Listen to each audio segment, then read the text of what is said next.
실질적으로 이제 곤충 사육에 필요한 이제 시설, 기자재, 그다음에 어떻게 곤충을 세팅해서 생산을 하는지에 대해서 실제 곤충 사육에 대한 것들을 오늘 말씀을 나눌 수 있도록 그렇게 하겠습니다.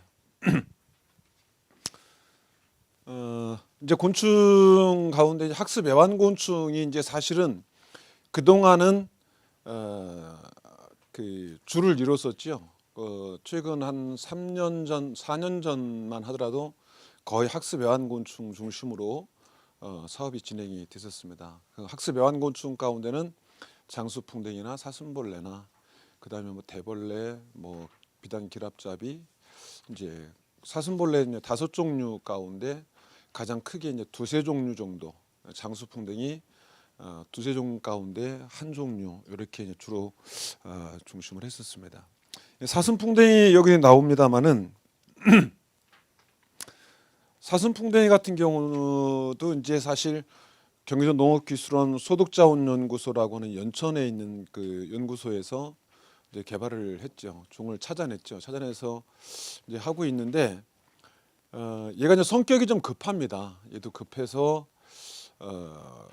이제 농가에서 사육하기가 조금 어려움이 있습니다. 그래서 한동안 좀 한 2~3년 하다가 지금 중단된 상태고, 학습 애완곤충으로 아이들한테 반응은 상당히 좋습니다. 이제 자태가 좀 멋있다라고 얘기하죠. 뭐 개체 크기는 좀 이제 장수풍뎅이보다 작습니다만은 멋있기 때문에 아이들한테 반응은 상당히 좋고 학습적인 효과도 상당히 좋고 그렇습니다. 여치 같은 경우는 이제 국내 여치 중심이 아니라 외국에서, 중국에서 사실은 저도 이렇게 일부 갔다가 이렇게 해봤습니다만은 무섭다 싶을 정도로 크지요. 크고 성격이 아주 괴팍스럽습니다. 한번 물리면 진짜 상당히 아플 정도로 그 정도 크기인데, 사실 여치 같은 경우는 뭐 방울벌레와 더불어서 옛날부터 이렇게 사람들이 키웠던 그런 곤충 가운데 하나입니다만은 어쨌든 애완곤충 쪽으로 그렇게 되고요. 그다음에 이제 문화곤충이라고 할 수도 있는 나비, 잠자리, 물방개, 귀뚜라미, 개미. 개미 같은 경우 최근에 와서 전문적으로 사육을 해서 그 관상 키트라고 하기도 하고 체험 키트라고 해서 제작을 해서 판매를 하는데 상당히 고가입니다. 100마리 넣고 사이즈 20cm에 30cm 정도, 3~40cm 정도 사이즈 하나 만들어 주는데 보통 30만 원 이상씩 그렇게 하는데요. 저희가 이제 작년에 그 행사 때 30만 원짜리 하나 사다가 이제 키워가면서 지금까지 키우고 있습니다만, 겨울에 조금 어려움은 있습니다만 실내 웬만큼 온도만 되어진다라고 하면 잘 살더라고요. 지금 현재 다 죽었는지 알았는데도 불구하고 상당수가 그대로 거의 이제 보존되어져 있고, 얘네들의 습성이 또 이제 아주 다른 곤충과는 다르죠. 자기들 이제 동료들 죽은 것들을 한쪽으로 이렇게 모아서 감춰놓는 어떤 그런 습성도 있고요. 학습적인 효과는 상당히 이제 좋습니다. 귀뚜라미는 뭐 여러분 아시다시피 소리곤충 쪽으로 해서, 문화곤충이면 소리곤충 쪽으로 해서 많이 활용이 되고 있고요. 물방개는 수소곤충이라고 하고 수생곤충이라고 하는데 물방개도 사육이 사실은 이제 쉽지는 않습니다. 나름대로 많이들 하고는 있습니다만, 저 이제 전남 쪽에서 이제 많이 이제 연못에 사육을 하는데 요 수도권 쪽에서는 인공 사육을 그렇게 많이 못 하지요. 산란 자체를 많이 안 하고 상당히 이제 까다롭습니다. 뭐 잠자리 같은 경우는 뭐 그렇게 어렵지는 않은데 문제는 이제 수요층이 이제 많지 않다라고는 어떤 그런 이제 애로사항이 있죠. 애벌레에서 이제 번데기로 성충으로 우화되는 과정도 상당히 학습적인 효과가 상당히 큽니다. 그런데 개인 농가들이 이제 어쨌든 뭐 수익 창출 측면에서 봤을 때 그렇게 많은 이제 수요층이 없다 보니까 또 학습적으로도 많이 활용을 못하고, 다만 문화곤충으로 최근에 이제 나비 날리기 대신에 이제 식상하니까 나비 날리기가 좀 잠자리 날리기로 해서 또 이렇게 하는 경우도 있는데 수요층이 그것도 많지 않다 보니까 많이 안 하고 있고요. 나비는 뭐 그렇고요. 그다음에 이제 두점박이 사슴벌레, 뭐 기랍잡이, 이게 이제 연구소에서 개발을 해서 농가들한테 이제 보급을 했는데 비단기랍잡이하고 그 대벌레라고 하는 것을 2013년도에 경기도 곤충연구에 우리 시흥에 와서 이제 그 전달식을 이렇게 했죠. 농가에다가 이제 연구소에서 농가에다가 종충 이제 전달식을 했었는데 농가들이 겨울을 지내는데 조금 어려움이 있어서 이것도 그렇게 활발하게 이루어지지는 못하고 있습니다. 이 정도 아시면 되겠고요. 일단 곤충 사육할 때 용기들입니다. 그러니까 산란 세팅할 적에 산란 케이스라고 하지요. 대개 보편적으로 이제 리빙 박스를 이제 활용하는데요. 리빙 박스를 뭐 20리터짜리부터 45리터짜리, 어떤 경우에는 뭐 80리터짜리도 쓰기는 씁니다만은 80리터짜리 같은 경우는 작업하는데 많이 힘들기 때문에 지향을 안 하고요. 가장 편리하게 쓸 수 있는 것이 40리터에서 45리터짜리 리빙 박스를 쓰게 됩니다. 이렇게 보시게 되면 이 정도가 이제 이게 안 먹는데 가운데 게 이제 그 정도 되는데요. 높이도 다 다르고 그 규격이 좀 차이는 있습니다만 리터 수로 해가지고 한 45리터 정도로 활용하게 되고, 이게 이제 작은 한 20리터 케이스가 되는데 요거 같은 경우는 지금 이제 그 군뱅이 생산하시는 분들이 활용하기도 합니다. 큰 케이스다 하다 보니까 이제 3단, 4단 적재할 적에 높은 데 올리기가 불편하고 하니까 작은 케이스다 하는데 산란량에서 이제 생산량이라고 하죠. 생산량에서 조금 이제 떨어집니다. 그래서 활용을 뭐 많이 잘 안 하고 있죠. 그다음에 밑에 요거 이제 유충병이라고 합니다. 유충병 같은 경우는 장수풍뎅이나 사슴벌레 생산해서 이제 유통할 적에 이제 활용하기도 하고, 또 이렇게 이제 투명이나 반투명 요 이제 유충병 같은 경우는 사슴벌레나 장수풍뎅이, 애벌레, 유충들을 한 마리씩 분리해서 이제 사육을 하죠.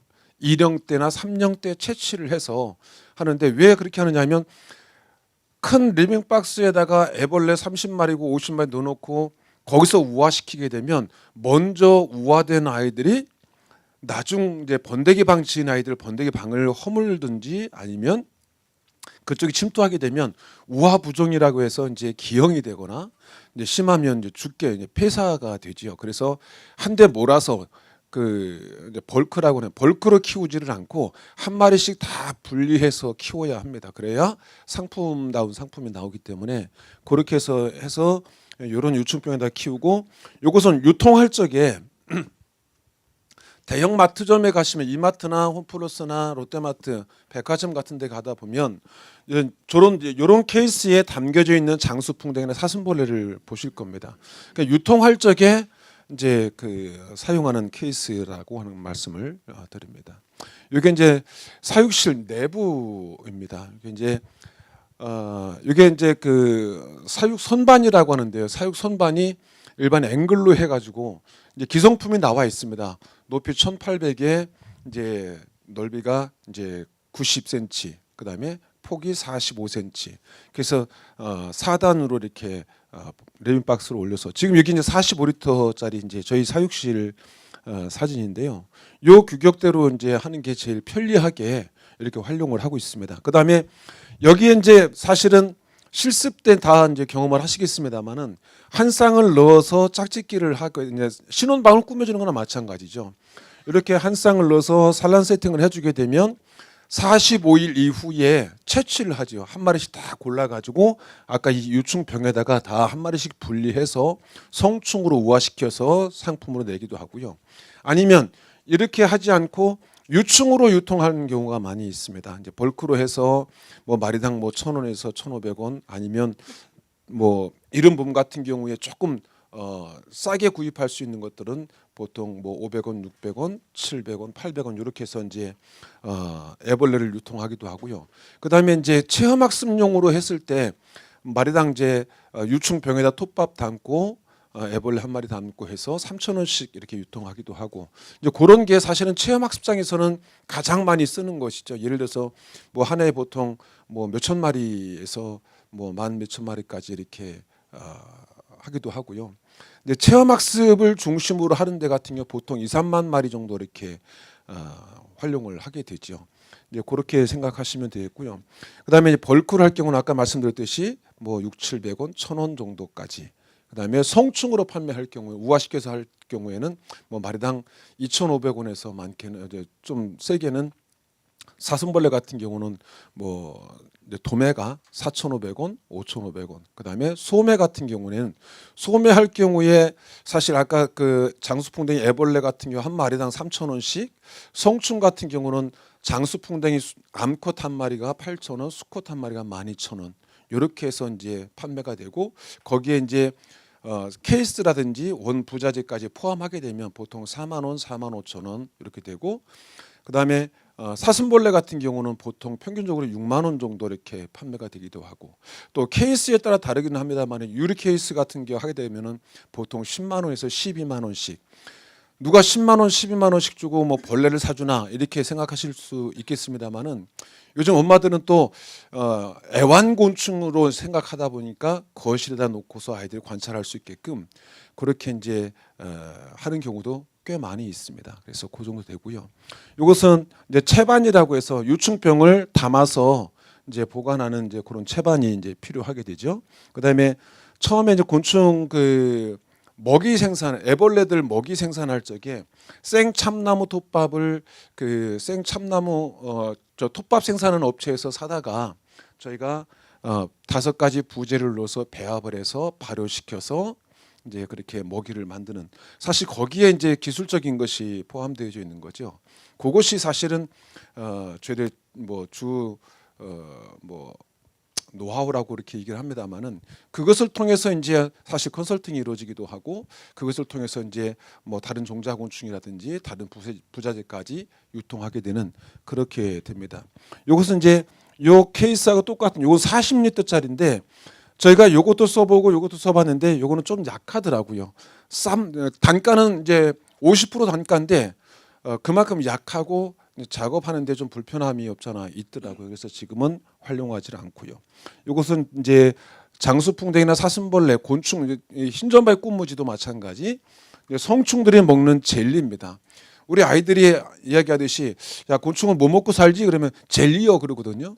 이게 사실은 그 지난번에 말씀드렸듯이 참나무 진액 맛을 낸 인공 사료라고 하는 것을 이제 아시면 되겠습니다. 이건 이제 하우스 시설입니다. 이게 사실은 우리 그 시흥에 있는 그 튼튼굼벵이 농장 사진입니다. 튼튼굼벵이 농장이 저쪽에 검어동 쪽에 있는데요. 이게 이제 그 실내 사육이긴 합니다만은 노지 사육 형태로 해서 망으로 해서 이렇게 굼벵이만 전문적으로 이렇게 생산을 하고 있습니다. 이제 상당히 깨끗하게 준비가 잘 돼 있고 최근에 아마 그 이렇게 벤치마킹도 많이 이제 가시는 곳으로 그렇게 알고 있습니다. 그다음에 이쪽에 이제 노지 사육 형태입니다. 말 그대로 땅에다가 이제 직접 톱밥을 깔고 이제 키우는 건데 이제 앞으로는 그 식용곤충, 야경곤충을 이렇게 땅에서 키울 수가 없습니다. 다 이렇게 리빙박스 아까 이제 보셨던 전 화면에서 보셨던 리빙박스에다가 담아서 입식 사육을 하게만 되어 있습니다. 입식 사육 안 된 것들은 이제 식용이나 약용으로 유통을 할 수 없게끔 이제 법으로 준비되어져 있다라고 하는 것을 아시면 되겠고요. 이거 역시 마찬가지로 요 좀 세부적인 이제 사진들입니다. 그렇게 참고하시면 되겠다 생각을 하고요. 사실 그 사육 시설 갖추는 것에 있어서는 여러 형태로 할 수가 있습니다. 사육 기준안이 있지만 시설 기준도 있고 다 있습니다만은 내가 그 이제 그 장목하기에 쉽게끔 편리하게끔 이렇게 해서 하실 수 있는데 어쨌든 사육 기준안에 맞춰서 입식 사육을 하는 것은 뭐 앞으로는 뭐 당연하다라는 말씀을 드리게 되고요. 물론 거기에 이제 그 걔들의 이제 주 먹이가 되는 톱밥 그동안은 뭐 그 배지 톱밥이라고 하죠. 이제 이제 그 느타리 버섯인가요? 그 버섯 생산하고 난 이제 폐배지라고 하는데 그것을 가지고도 했었고 그다음에 폐목톱밥을 가지고도 했었는데 이번에 새로 나온 그 사육 기준안에 보면은 A급 톱밥 이렇게 이제 정해져 있습니다. 그게 이제 생참나무 톱밥 곱게 분쇄한 걸 갖다가 5가지 부재료를 배합을 해서 정식으로 발효시킨 톱밥만 활용을 해야 되는 이제 그런 기준이 세워져 있다는 것을 아시면 되겠습니다. 이게 이제 충북 영동에서 이제 찍은 사진인데요. 충북 영동이 이런 식으로 하기도 합니다만은 그냥 산 끝자락에다가 톱밥을 뭐 수십 톤 갖다 그냥 큰 이제 그 산더미처럼 거름더미처럼 적재해 놓고 거기서 그냥 생산하는 경우도 많이 있거든요. 그런데 그 톱밥을 매년마다 이렇게 교체해 줘야 되는데 그게 쉽지를 않은 거죠. 그러다 보니까 뭐 3년, 5년 뭐 이상 막 이렇게 쓰다 보니까 거기서 사실 질병이 발생이 되는 거죠. 거기서부터 이제 처음에 이제 질병이 발생돼 가지고 지금 뭐 거의 뭐 그쪽 그 충남 이남 쪽으로는 거의 뭐 질병에 오염됐다. 또 이렇게 수도권 쪽으로 경기도권 쪽으로도 많이 이렇게 올라와 있습니다만은 처음에 제가 말씀드렸듯이 곤충에 대한 질병은 청결하게만 키운다라고 하면 큰 어려움 없이 키운다. 그다음에 처음에 종자곤충을 입식할 적에 그때 정말로 잘 선별해서 입식을 하게 되면 그 질병에 대해서는 큰 어려움이 없다라고는 말씀을 또한 드리게 되고요. 논산 같은 경우는 이런 식으로 이제 하기도 하는데요. 그 느타리 버섯을 채취하고 난 그 폐목이라고 하죠. 폐목을 갖다가 이제 3개에서 5개 정도 쌓아놓고 거기다 톱밥을 붓고 이제 거기서 그냥 키우는 건데요. 이제 어쨌든 이런 형태도 앞으로는 할 수가 없는 거죠. 이제 그렇게 생각한다라고 하면 사실 이 노지 형태는 이제 생각을 안 하셔도 좋겠다. 그런데 이런 형태도 있다라고 하는 정도까지만 아시면 좋겠다. 다만 이제 곤충을 키우는 데 있어서 작업성에서 어떻게 보면 쉬울 수 있을 것 같다 생각할 수가 있겠습니다만은 제가 생각하기에 그렇게 쉬운 일은 아니다 생각을 합니다. 그리고 이제 물론 편법이라고 하는 것보다도 입식 사육을 하면서 그 좁은 공간을 탈피한 노지가 공간이 있다라고 하면 그냥 망 정도 세워놓고 톱밥 적재해놓고 그냥 우하부종된 애들 있죠. 상품으로 출하시키지 못하는 애들 이렇게 밖에 갖다 던져놓게 되면 자기들이 짝짓기하고 산란을 해서 다시 이제 부화를 해서 애벌레 됐을 때 그것은 다시 또 정상적인 상품으로 생산을 해낼 수가 있거든요. 그래서 그런 용도로는 활용하실 수가 있습니다. 그 우하부종된 것도 굳이 다 폐사시킬 필요는 없는 거거든요. 그것도 다시 어쨌든 산란받는 데에서는 큰 문제, 아주 심하게 부종된 거 아니면은 큰 문제 없기 때문에 그런 용도로는 노지에서 1년 내지 2년까지 생산을 하고 3년 때는 이제 리빙박스에 담아서 이제 입식 사육을 한다라고 하면 큰 어려움은 없다는 말씀을 드리게 됩니다. 이게 저희 사육실 이제 배경인데요. 이렇게 이제 그 가운데 이렇게 이제 산란 세팅해서 여기서 유충이 이제 우화가 되면 부화가 되면 2령 때 내지는 3령 때 채취를 해서 이런 식으로 병에다가 한 마리씩 다 담아서 따로 분리해서 이것은 성충으로 우화시킬 것이죠. 그렇지 않고 그냥 유충으로 판매할 경우에는 그냥 이 리빙박스에다가 한 통에 그냥 100마리씩 담아서 이제 톱밥 담고 해서 유통하는 것을 벌크로 유통한다라고 하는데 그런 식으로도 하실 수가 있다는 말씀을 드리게 되고요.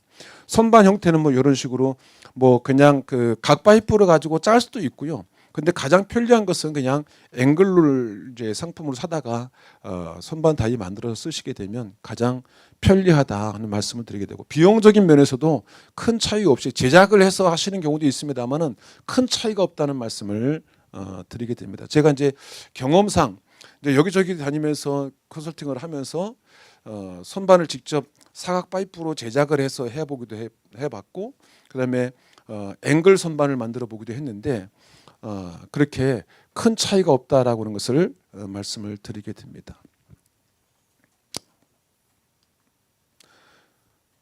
최근에는 이제 그 사육실도 좀 청결해야 되고 깨끗해야 되겠다는 생각들 가지고 요즘은 이제 깨끗한 건물에다가 아니면 샌드위치 패널로 잘 짓고 선반 자체도 아주 고급스럽게 하는 경우도 있습니다. 물론 이렇게 하면 더 좋겠죠. 뭐 비용이 좀 많이 들어가서 투자비가 많이 들어가서 그렇지 이렇게 하면 깨끗하기도 하고 식용곤충 생산하는 저기 정선에 가봤는데 거기는 아예 장판까지 깔고 신발 벗고 들어가는 맨발로 들어가서 이렇게 작업하는 경우도 있는데요. 아주 환경도 좋고 깨끗하고 좋다는 사실. 근데 앞으로 식용곤충은 그런 식으로 생산을 해야만 유통이 가능하지 않겠나. 또 가공이 가능하지 않겠나 하는 생각을 해보게 되고요. 사실 그렇게 우리 시흥시에서 준비된다라고 하면 어느 지역보다도 더 이렇게 활발하게 성장할 수 있지 않겠나는 그런 생각하는데, 현재 지금 하고 있는 농가들 같은 경우는 그렇게 시설을 다시 개선하기도 쉽지도 않고 투자비가 많이 들어가기 때문에, 또 우리 같은 경우는 사실 어려움이 많이 있잖아요. 그린벨트라고 하는 집시법이라고 하는 것 때문에 사실 그런 시설을 하기가 어렵다 보니까 거의 뭐 8, 90%뭐 100%가 이제 비닐하우스에서 이렇게 하게 되죠. 그런데 사실 일반 건물 지하도 관계 없습니다. 다만 지하 같은 경우는 이제 운반하는 데 어려움이 있어서 그렇죠. 톱밥 같은 거 운반하고 상품 같은 거 출하할 때 운반하고 하는데 그런 불편함이 있어서 그렇지, 지하 공간이 어쩌면 더 이제 사육하기는 더 좋습니다. 예를 들어서 냉난방 시설에서 일단 비용이 뭐 절감될 수가 있고요. 습도 잡는 데도 역시 마찬가지로 좋을 수가 있고요. 그다음에 환기 같은 경우는 대개 이제 완전 지하도 요즘은 환풍 시설을 시키기 때문에 충분히 이제 가능하기도 하고 해서 이제 몇 군데 그런데 지하를 가봤습니다만은 잘 사육하고 있는 것을 제가 직접 보기도 했었고, 주택 지하를 요즘은 이제 지하에 그 새가 잘 안 나가다 보니까 개조를 해서 하는 경우도 있습니다. 저 안성에 가면 이제 한 군데가 그렇게 하고 있는데 아주 환경도 좋고 상당히 좋은 것을 볼 수 있었다는 말씀을 드립니다. 이게 이제 이게 튼튼 굼벵이 사진인 것 같은데요. 이렇게 이제 요거는 저 채반 형태로 해가지고 요즘 과일 담는 그 무슨 박스라고 합니까? 그 박스, 노란 박스, 거기에다가 이제 그물을 깔고 이렇게 해서 하고, 위에다가 이제 이렇게 대량으로 할 경우에 사실 젤리, 인공 사료를 사서 공급해 주기가 상당히 이제 번거롭기도 하고 비용이 많이 들어가죠. 그래서 요즘은 뭐 수산시장 같은데, 시장 같은데 가가지고 수박이라든지 참외라든지 그런 이제 버리는 과일들 있지 않습니까? 그것을 얻어다가 잘게 이제 슬러시 쳐가지고 먹이기도 하는데, 장단점이 있습니다. 그 비용이 덜 들어가는 대신에 좀 이제 초파리라든지 좀 냄새 같은 게 좀 많이 날 수도 있죠. 그런 단점은 있지만 비용적인 측면에서는 조금 좀 절감이 된다는 말씀을 드리게 됩니다. 이것이 이제 건조한 겁니다. 오늘 우리 여기 하중초등학교 수업을 이제 오전에 했는데, 튼튼 굼벵이 사장님하고 저하고 한 조를 이루어서 이제 수업을 했는데요.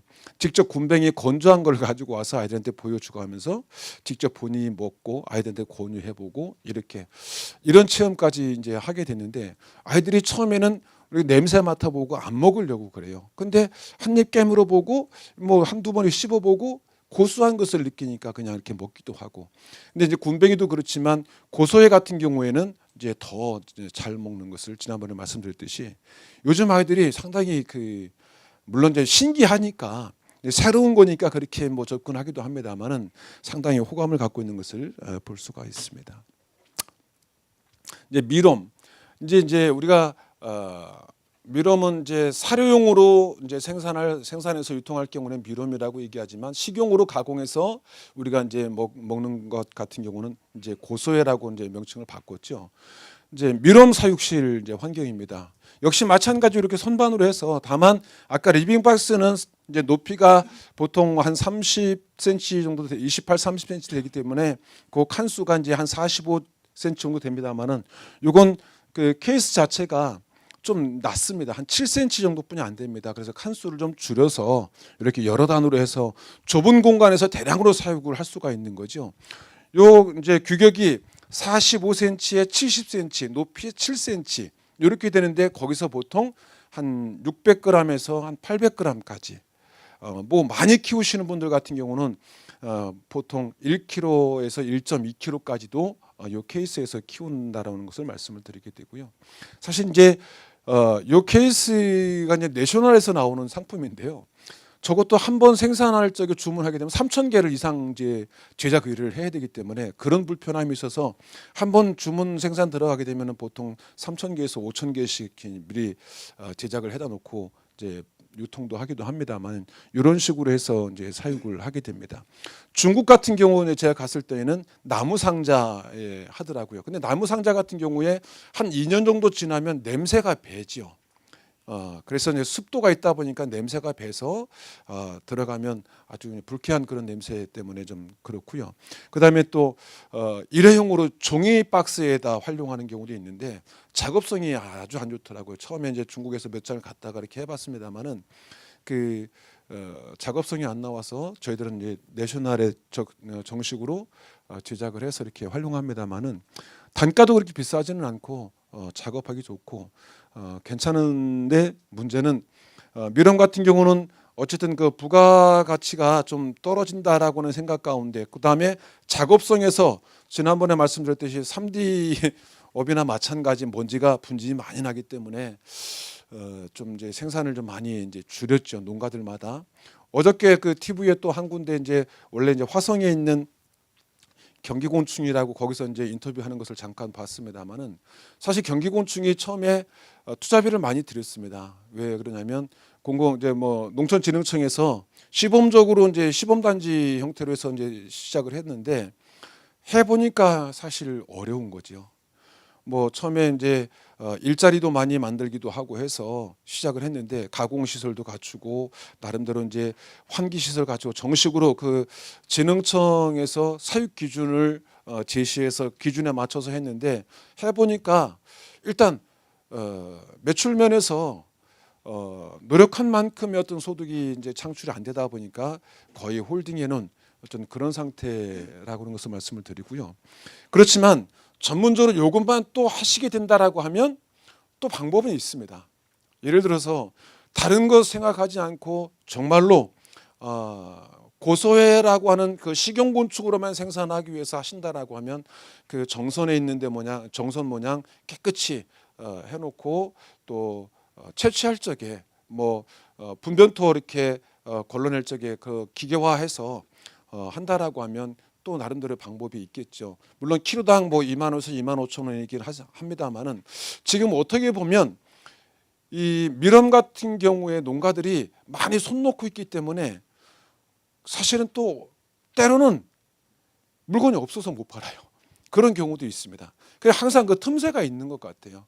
그래서 지금 저쪽 동두천 쪽에서 이렇게 제가 이제 물량을 공급받아서 이렇게 유통을 하기도 합니다만은 사실 저도 하다가 힘이 들으니까 그냥 뭐 이렇게 홀딩 해놓고 다른 데 것을 유통을 시켜주는 이제 그런 관계가 되다 보니까 어쩌면 뭐 특이하게 정말로 시설 제대로 갖춰서 한다라고 하면 그것도 경쟁력은 하나 가질 수 있다는 말씀도 드려보게 됩니다. 이건 이제 동해등에 하는 겁니다. 동해등해가 사실은 환경 정화 곤충이라고 해서 관심을 참 많이 가졌습니다. 사실 R&D 그 사업비를 받아가지고 뭐 30억, 40억씩 받아가지고 뭐 기계 설비도 많이 특허도 내놓았고 여러 가지 이제 기계 설비를 준비를 해놨습니다만은 사실 뭐 이것도 시장성이 이제 아직 준비가 안 된 거죠. 시장이 아직 준비 안 된 거죠. 물론 그 음식물 쓰레기를 이제 뭐 해소한다. 또 아울러서 그것을 가지고 걔들은 먹고 배설한 그 분변토를 가지고 이제 그 퇴비화한다. 사실 좋은 얘기인데 사실 그 음식물 폐기물을 한 곳에 적재해 놓고 얘네들을 먹인다는 게 쉬운 일이 아닌 거죠.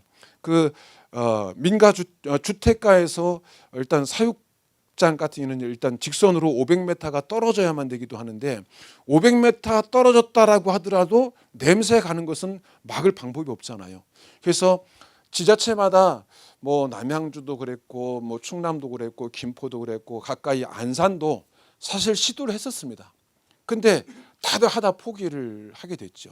최근에 와서 이제 다시 이제 아이디어를 이제 개발해 놓은 곳이 있습니다만은 그건 아직 제가 이제 말씀드리기 좀 그렇고요. 이제 그런 방법이 아닌 다른 방법으로 또 이렇게 할 수 있는 방법이 있는데 문제는 이것이 사료곤충으로 아직 나갈 수 있는 그런 시장 형성이 아직 안 된 겁니다.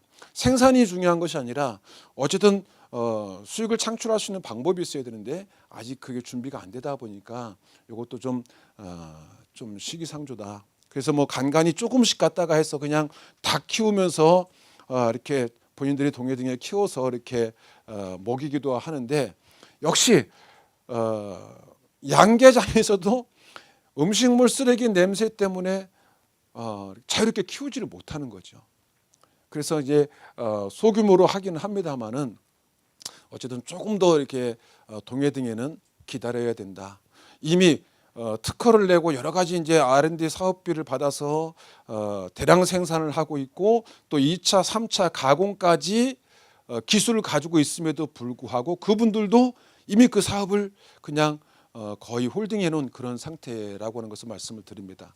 왜 그러냐면 투자비는 사실 상당히 많이 들어가야 되는데 이제 수익이 곧바로 이렇게 발생이 안 되다 보니까 이제 조금 홀딩해 놓은 그런 상태라고 하는 것을 말씀을 드립니다. 이게 이제 초파리도 생산해서 요즘은 유통을 하죠. 이것도 역시 마찬가지로 초파리 유충이 그 사료곤충으로 이제 활용되는 겁니다. 파리 유충이라고 하죠. 전남 곡성에 가면 이제 이게 이제 곡성에 있는 이제 사진이기도 하고 밑에 것은 이제 진흥청에 있는 사진이기도 한데요.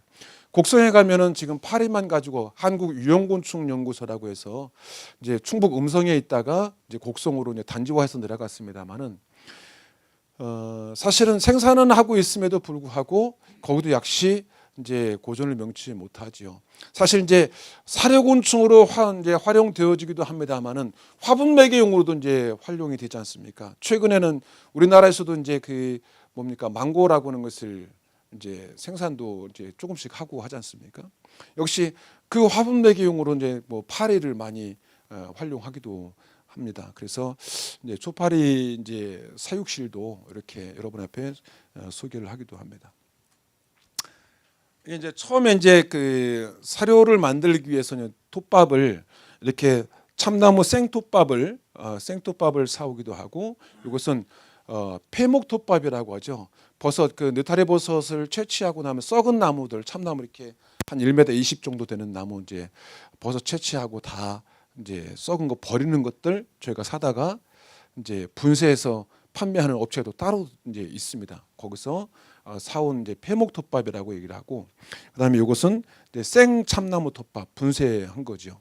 그다음에 이것은 생 참나무 톱밥을 사다가 거기에 이제 5가지 부재료를 배합을 해서 발효시킨 것인데요.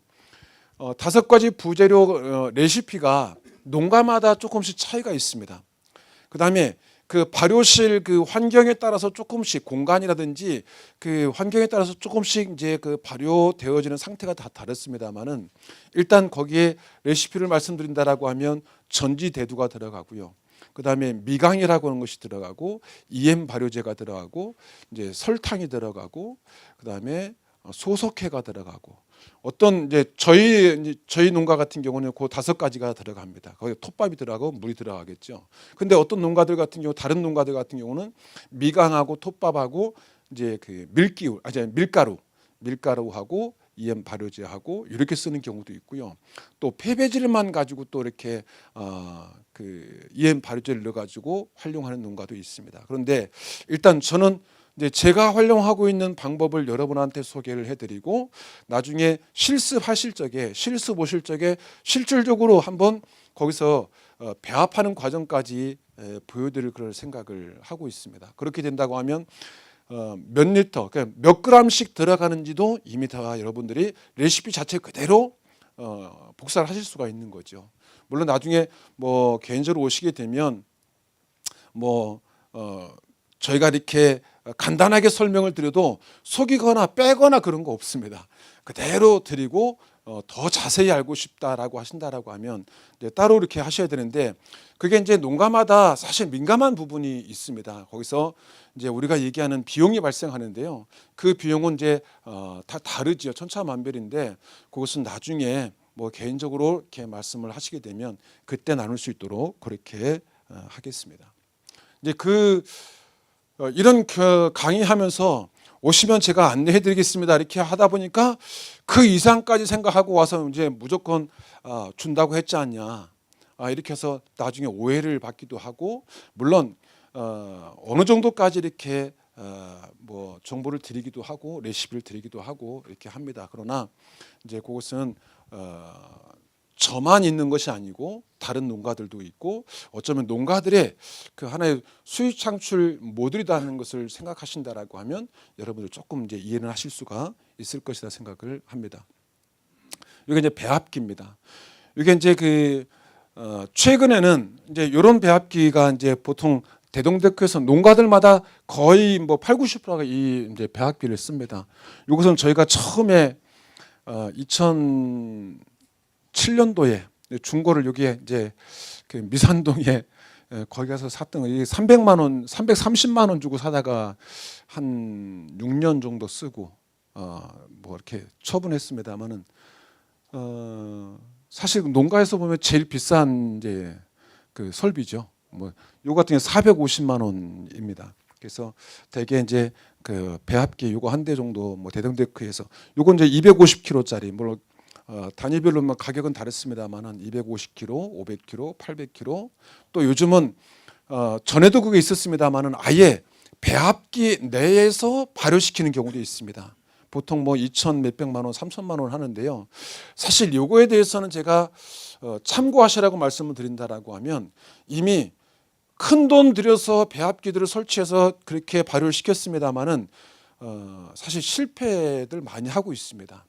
이제 난 뭐 다른데 상품이기 때문에 더 이상 말씀은 안 드리겠습니다. 그냥 그건 참고만 하시고 그냥 발효실을 따로 지어서 하시는 것이 더 작업성도 그렇고 발효가 잘 된다는 말씀을 이제 드리게 됩니다.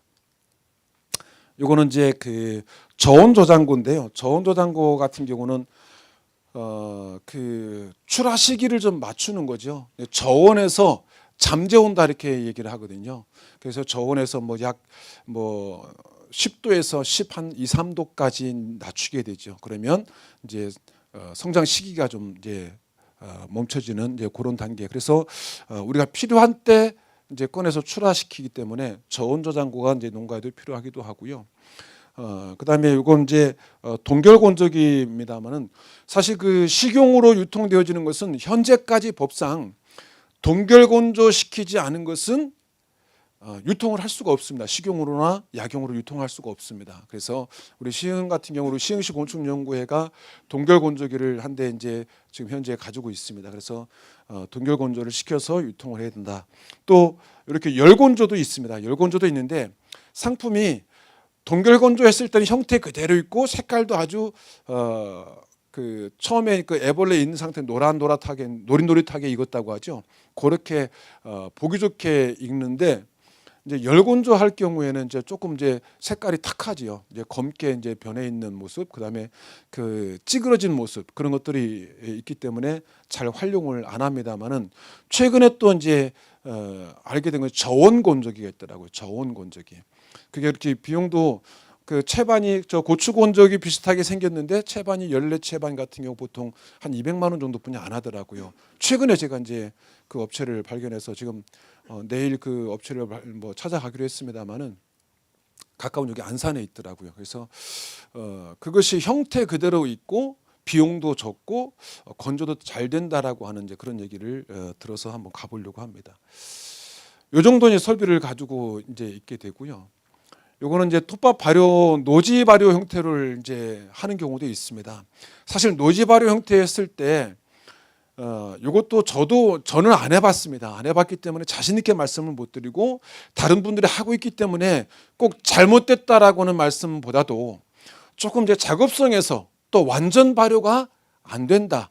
또 완전 발효시키려고 하다 보면 몇 번 이게 뒤집어 줘야 되는 어떤 그런 불편함도 있고 고루고루 이렇게 이제 발효가 안 되기 때문에 그런 불편함도 있고 나중에 먹이를 줬을 때 2차 발효가 되면은 가스가 발생이 되기 때문에 산란을 잘 안 하게 되고 또 애벌레 같은 경우도 이제 적응을 잘못해서 폐사하기도 하고 하는 경우가 흔히 있는 것을 볼 수가 있다는 말씀을 드리게 됩니다. 이건 지난번에 보셨던 이제 그 사육실 내부인데요. 지난번과 조금 다를 겁니다.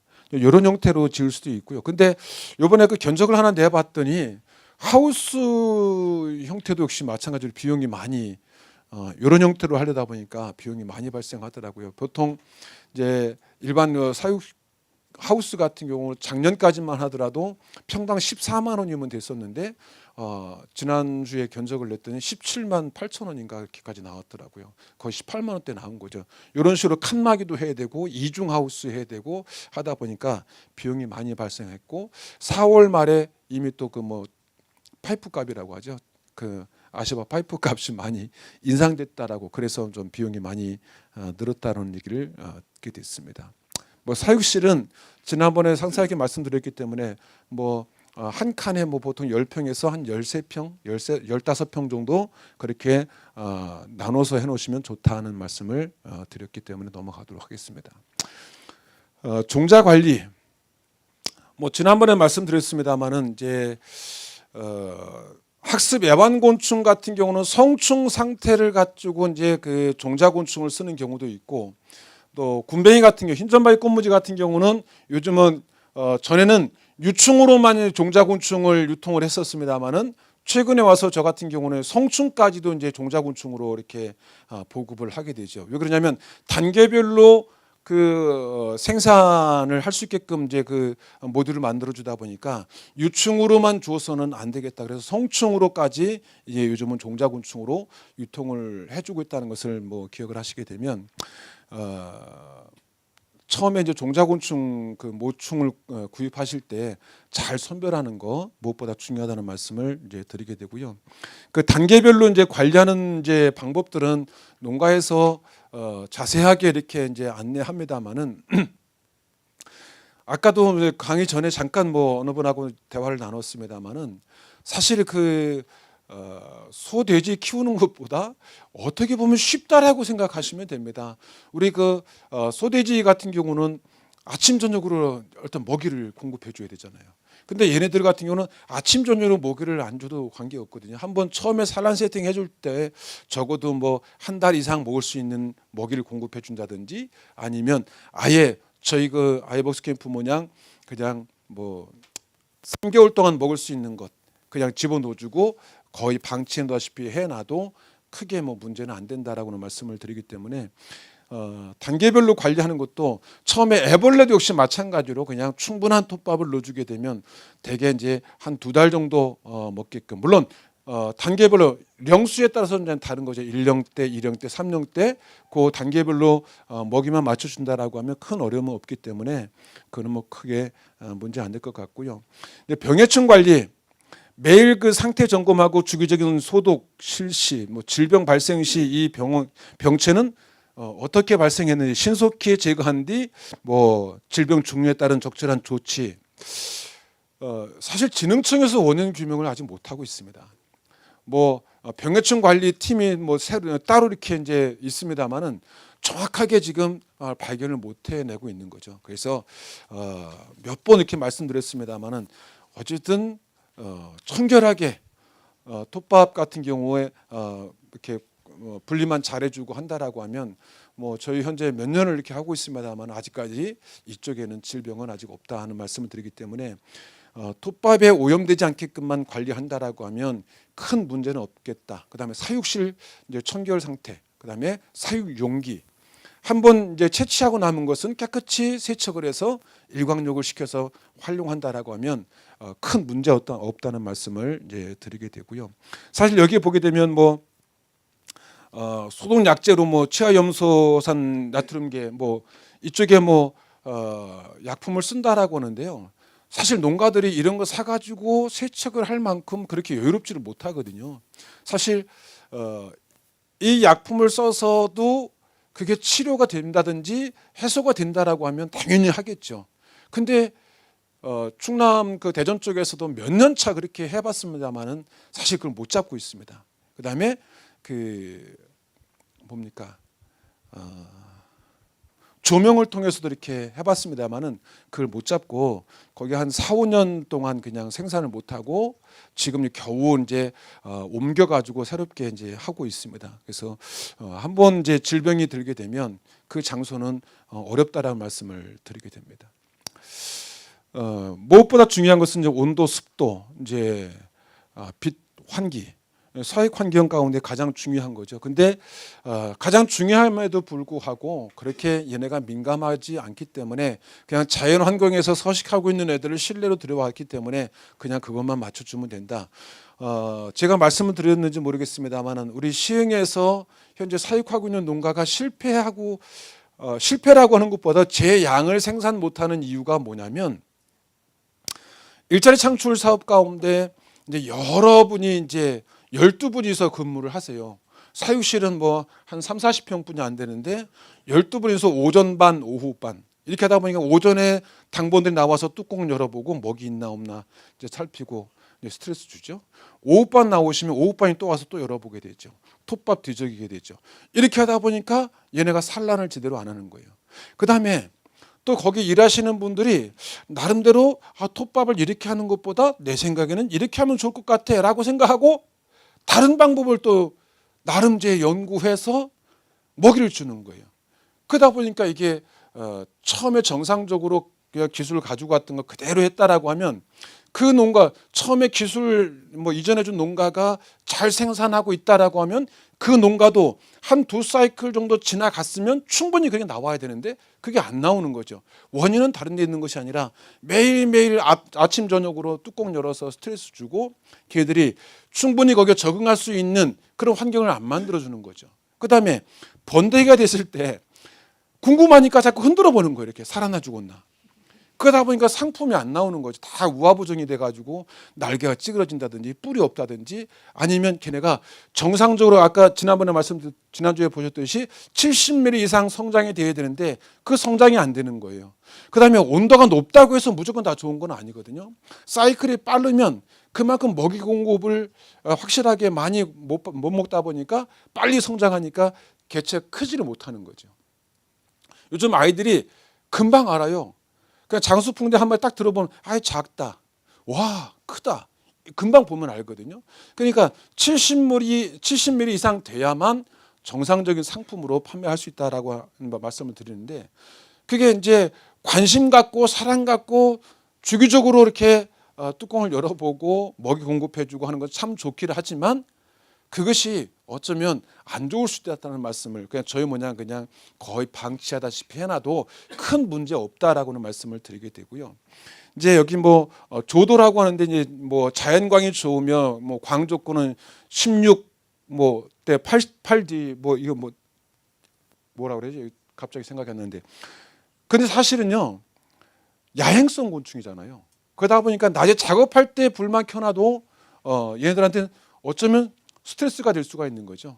그래서 사실 사육실에는 창문을 다 막아 놓습니다. 환기하기 위해서 창문을 만들어 놓았지만 그냥 거의 다 가려 놓는다 생각하시면 되겠고요. 환기 같은 경우는 창문을 통해서 환기시켜 주기도 하고 정식으로 닥트 시설을 해가지고 환기시켜 주기도 하고 하는데 진흥청에서 사육 기준 안에서는 이제 닥트 시설을 해서 환기시켜 주게끔 그렇게 되어 있다는 것을 아시면 되겠고요.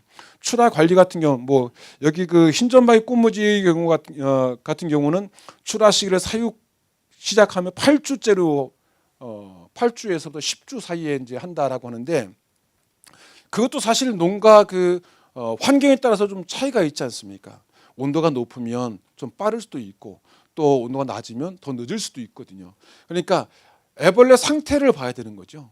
우리가 표현하기를 익었는지 안 익었는지 본다. 그러니까 그 색깔이 정말로 출하할 수 있는 색깔 정도 가졌느냐. 종령 이제 바로 전이죠. 번데기로 용화되기 전 이제 그 단계에서 출하하기 때문에 여기서 8주에서 10주로 정해 놓았지만 거기서 조금씩 차이가 있다는 정도만 아시면 되겠고요.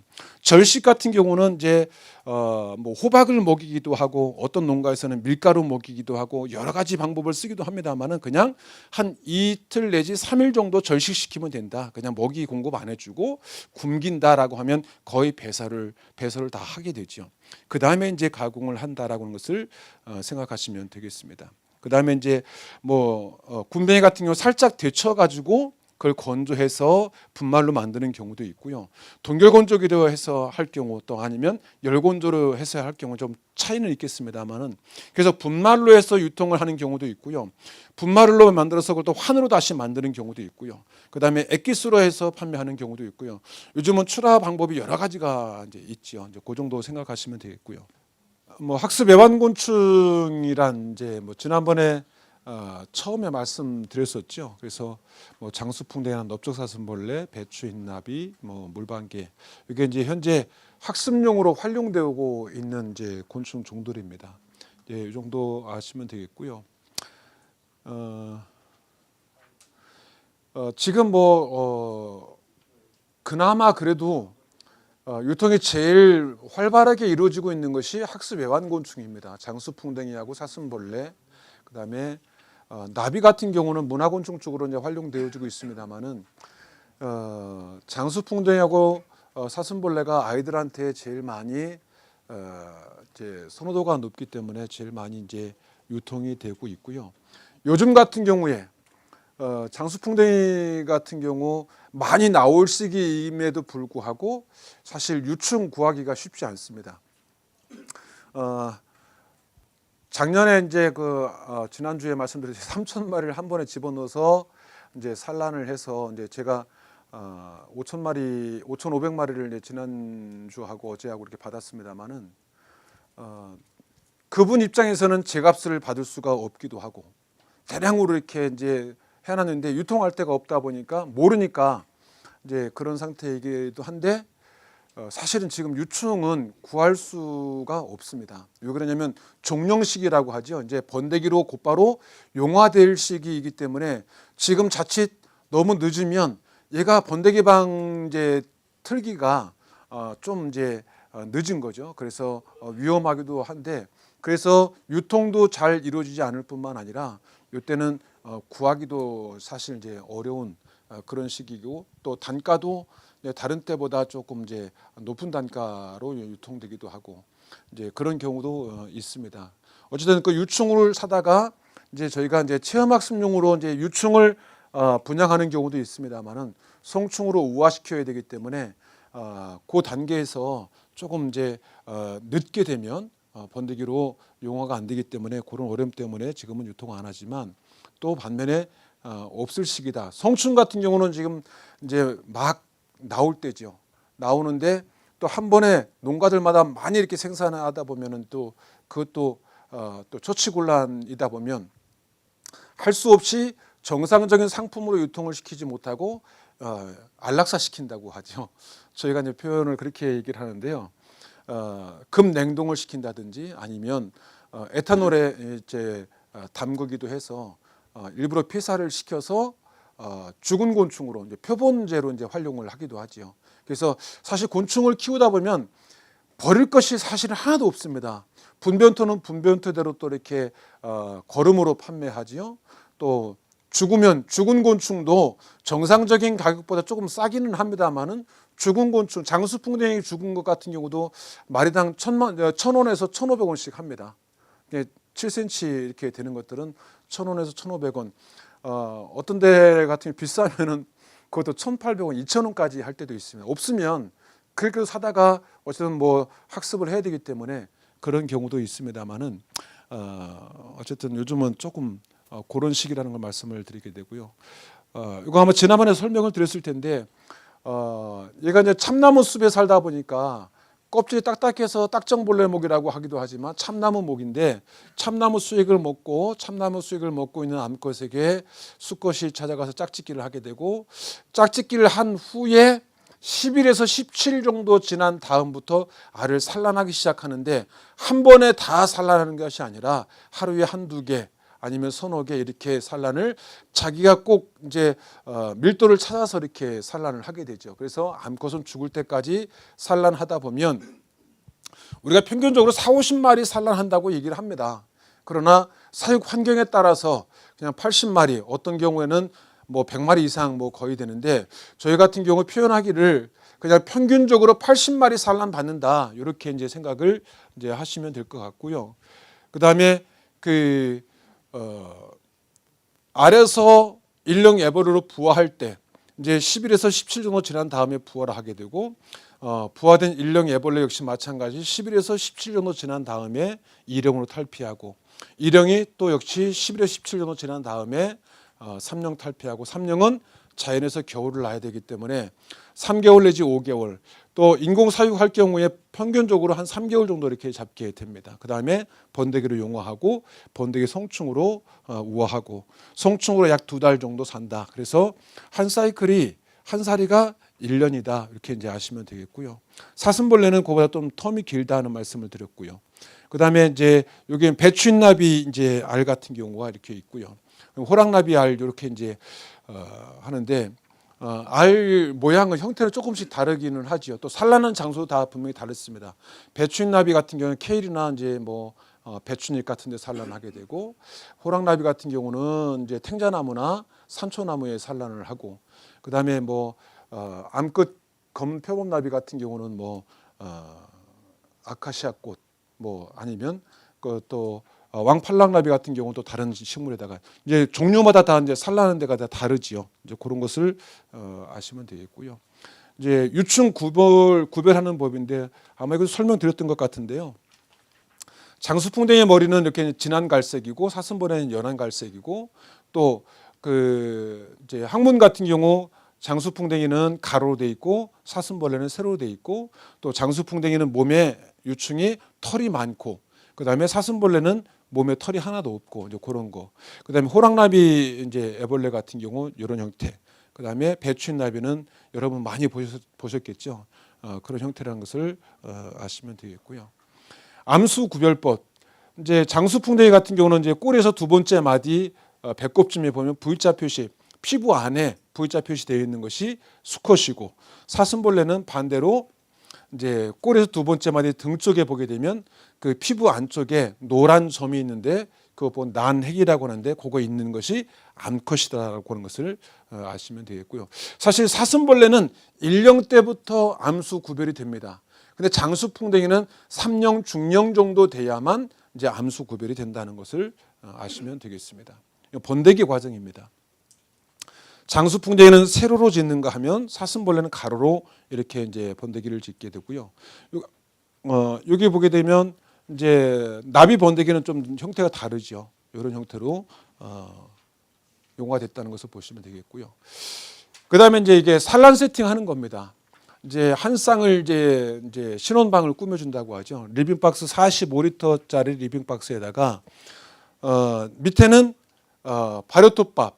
아까 이제 말씀드렸듯이 성충의 산란에서 알이 부화해서 애벌레들 유충이 먹을 수 있는 이제 먹이톱밥이 되는 거죠. 그다음에 그 위에 영양톱밥이라는 것은 매트라고 하기도 하는데 걔들이 이제 항상 위에만 있는 것이 아니고 톱밥 속으로 들어가서 자기 몸을 이제 감추기도 하거든요. 또 수분 상태를 유지하기도 하기 때문에 그 정도까지 들어갈 수 있는 정도의 한 2cm 내지 3cm 정도 이렇게 매트라고 이렇게 깔아준다는 것을 말씀을 드렸고요.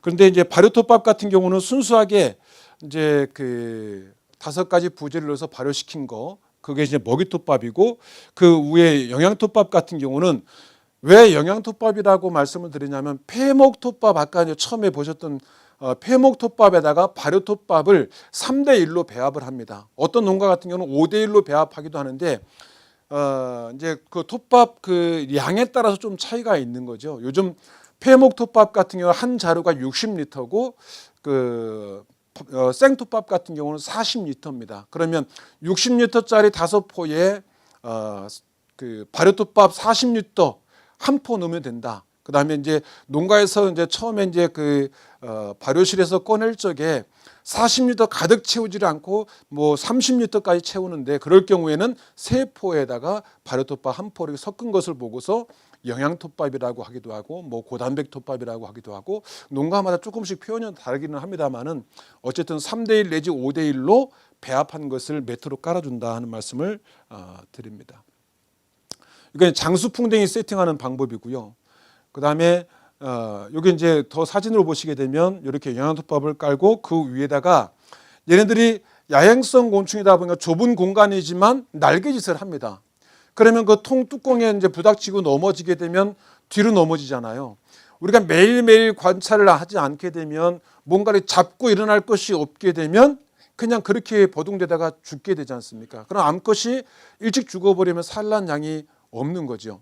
그래서 저렇게 참나무 토막을 놀이목이라고 해서 이렇게 넣어주게 됩니다. 그 다음에 먹이목은 아이들이 그 관상용으로 학습용으로 사갈 적에는 먹이목을 넣어줍니다만은 농가에서 생산할 적에는 그냥 젤리를 그냥 까서 넣어주기도 하지만 또 최근에는 그 용기를 좀 큰 용기에다가 이제 그 벌크 형태로 해서 덕용이라고 하기도 하죠. 용기에 큰 이제 젤리가 있기 때문에 숟갈로 떠서 작은 납작한 이제 접시 같은 데 넣어서 넣어주기 때문에 저런 참나무 먹이목은 안 넣어주고 젤리만 넣어준다는 것을 말씀드리게 되는데, 이게 참나무 놀이목 같은 경우는 참나무 도막을 넣어주기도 하고요, 참나무 수피를 넣어주기도 합니다.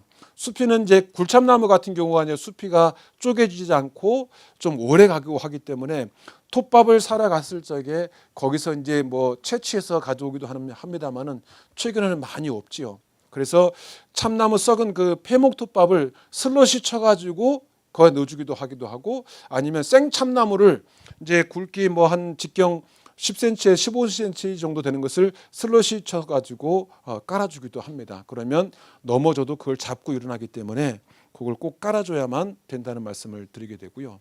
사슴벌레는 이제 방법이 조금 다르죠. 다른 방법은 여기에 이제 영양톱밥 대신 생톱밥을 깔아준다 하는 거 하고, 그 다음에 그 안에 산란목을 넣어주는 거. 근데 산란목 저희 같은 경우는 넣어주지 않는다. 지난번에 말씀드렸죠. 왜 그러냐면 그 안에서 2차 발효가 되기 때문에 다시 가스가 발생해서 산란목을 안 넣어줘도 큰 어려움은 없더라. 뭐 산란하는데 큰 뭐 차이는 없더라는 말씀을 이제 드렸습니다. 이런 식으로 이제 되는 거죠. 가운데 들어있는 게 산란목인데요. 썩은 이제 참나무라고 생각하시면 되겠습니다. 이제 수분 상태는 실질적으로 이제 다음 이제 실습 때도 이제 요것도 이제 다 산란 세팅 하는 것까지는 다 실습을 이제 하실 건데요. 수분 상태는 한번 이제 손으로 쥐어서 이렇게 정확히 이제 습도기를 가지고 재지는 못 하잖아요. 그래서 그냥 우리 장갑 낀 상태에서 대충 꼭 쥐어서 흔들어서 깨질 정도로 해서 이렇게 이제 수분을 대략적으로 맞추거든요. 정확하게 수분을 안 맞춰도 관계없기 때문에 웬만큼만 맞춘다 생각하시면 한번 실습하실 적에 한번 보시게 되면 어느 정도 감지를 하실 수 있다 말씀을 드립니다. 근데 이제 우리가 얘기할 적에 사육 케이스에 3분의 2 정도 톱밥을 넣게 되고 수분은 60 내지 70% 정도 이렇게 잡는다, 이렇게 말씀을 드리고 대기 습도는 50 내지 60% 정도 잡는다 하는데, 사실 그 기준까지 정확히 맞추지를 못합니다. 어떤 농가들 뭐 밀웜 생산하시는 농가나 군뱅이 생산하시는 농가 같은 경우에 가습기를 통해서 그렇게 이제 맞춰주기도 합니다만은 저희 같은 경우는 그런 시설을 갖추지도 못했고요.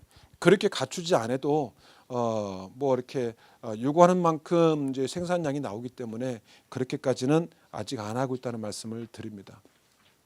이제 그 산란목을 넣어줄 경우에는 산란목도 역시 마찬가지로 물에 담궈서 충분히 물을 먹인 다음에 이렇게 이제 산란목을 넣어준다는 것을 말씀을 드립니다. 이게 이제 산란 세팅하는 모습입니다. 이게 이제 우리 그 이제 실습 작년에 재작년인가요? 그 경기도 농업기술원에서 교육 받으시는 분들이 오셔서 실질적으로 이제 사육하시는 거, 그 다음에 우리 그 시흥시 효도에 그 어르신들이 오셔서 직접 이제 산란 세팅을 해가시는 그런 모습이 사진입니다. 저희 사육실에서 직접 배합도 해보시고 산란 세팅도 직접 해보시고 산란 세팅 한 것을 가지고 가셔서 사육하시게 되는 이제 그런 과정들입니다. 이렇게 이제 채취하는 모습도 다 실습을 이제 하게 되죠. 채취해서 애벌레는 어떻게 관리하는지, 성충은 또 어떻게 채취를 해서 유통하는지까지 저희가 다 실습을 시켜드리게 됩니다. 이것은 뭐 아까 말씀드렸기 때문에 뭐 안 해도 될 것 같고요. 이것도 아까 이제 뭐 요 그 탈피 과정 시기는 조금씩 차이가 있습니다. 그래서 굳이 다시 설명을 안 드려도 되겠다는 말씀을 드리고, 장수풍뎅이하고 사슴벌레하고 시기는 조금씩 차이가 있다는 말씀을 또 드리게 됩니다. 이제 저장 관리하는 이제 방법인데요.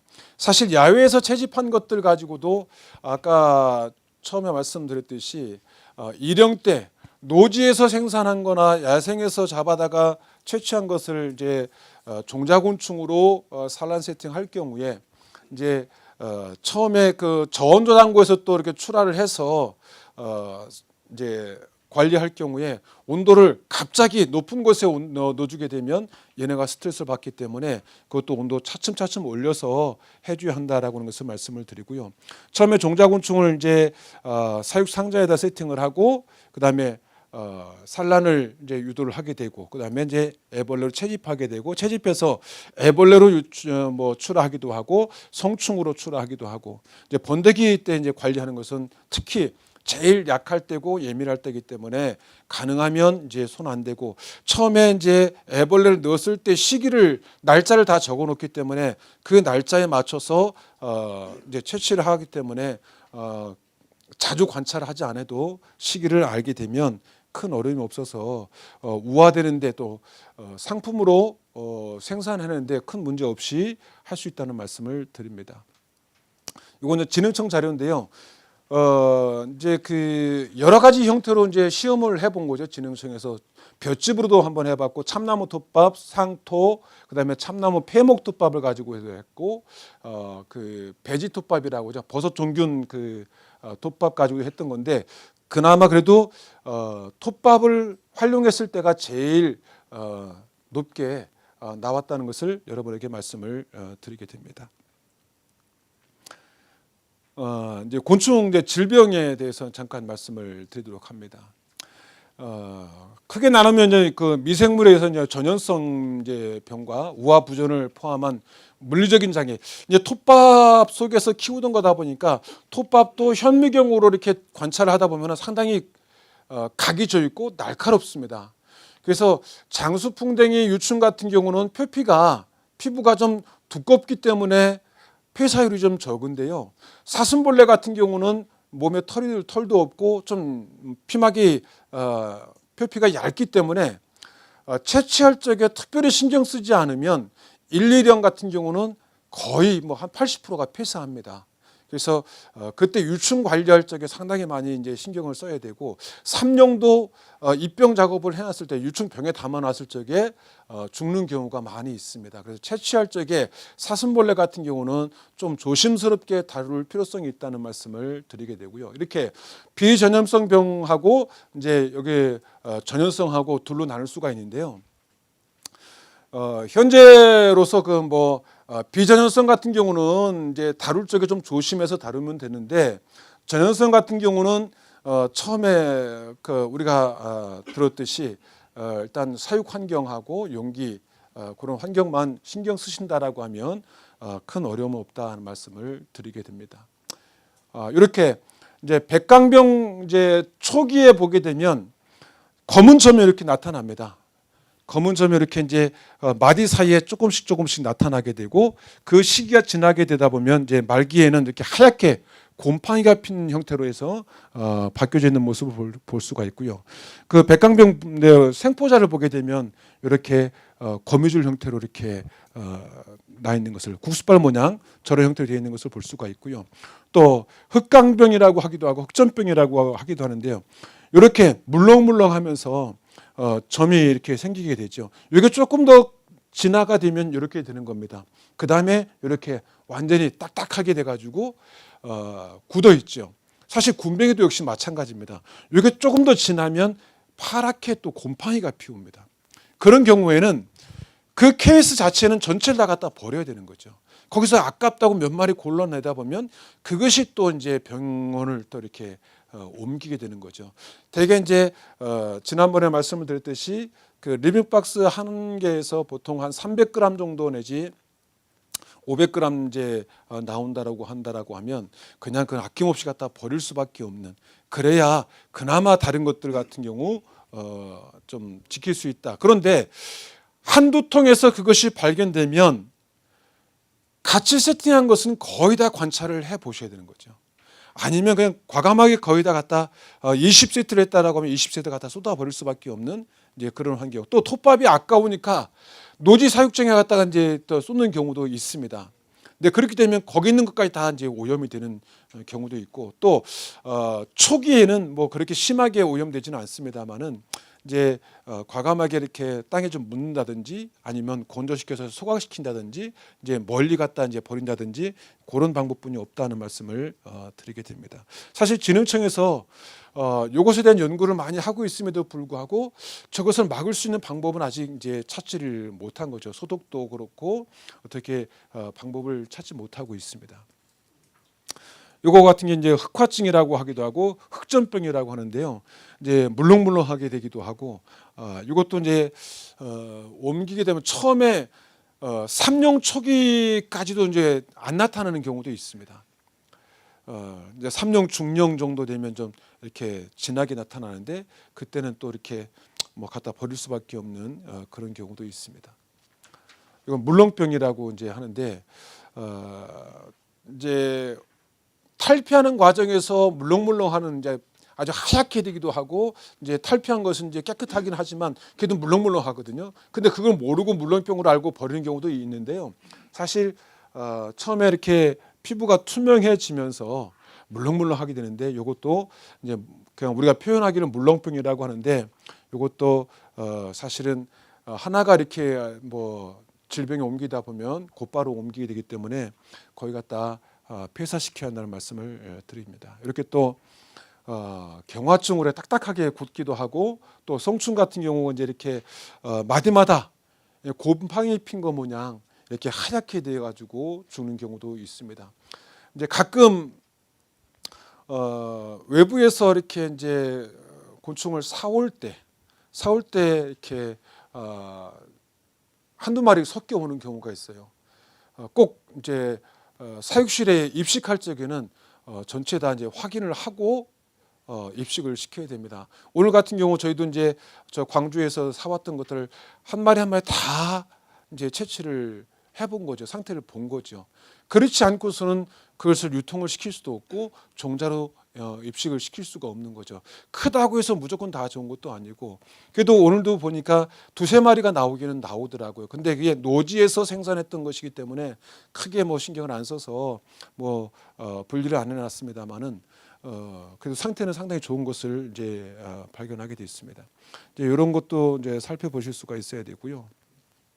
그다음에 응애가 많이 붙어 있는 경우가 있습니다. 물론 습도가 많으면 응애가 있기는 한데요. 응애 같은 경우는 솔로 깨끗이 이제 털어준다든지 흐르는 물에 흔들어서 이렇게 이제 털어내는 경우도 있는데 이제 유충을 이제 성충으로 우화시킬 때 이때 많이 이제 응애가 생기는 경우도 없지 않아 있습니다. 이것도 주의 깊게 사실 그냥 우리가 육안으로 잘 안 보이기도 합니다. 뭐 진드기라고 하기도 하고 뭐 어떤 경우는 응애라고 하기도 하는데 응애하고 진드기는 좀 다르지요. 응애는 진드기는 그나마 조금 더 큽니다. 근데 응애 같은 경우 잘 안 보이기 때문에 세심하게 좀 살펴야 한다는 것을 말씀을 드리게 됩니다. 그다음 종양인데요. 종양 같은 경우는 그렇게 흔치는 않습니다. 뭐 저기 그 누에 같은 경우는 뭐 저렇게 해서 뭐 요즘 뭐 새로운 상품도 이렇게 나오기는 했습니다만은 아직 장수풍뎅이나 뭐 미럼이나 군뱅이 가지고는 아직까지 그렇게 개발은 안 됐습니다만은 종양이 가끔 있다는 사실을 기억을 하시면 좋을 것 같습니다.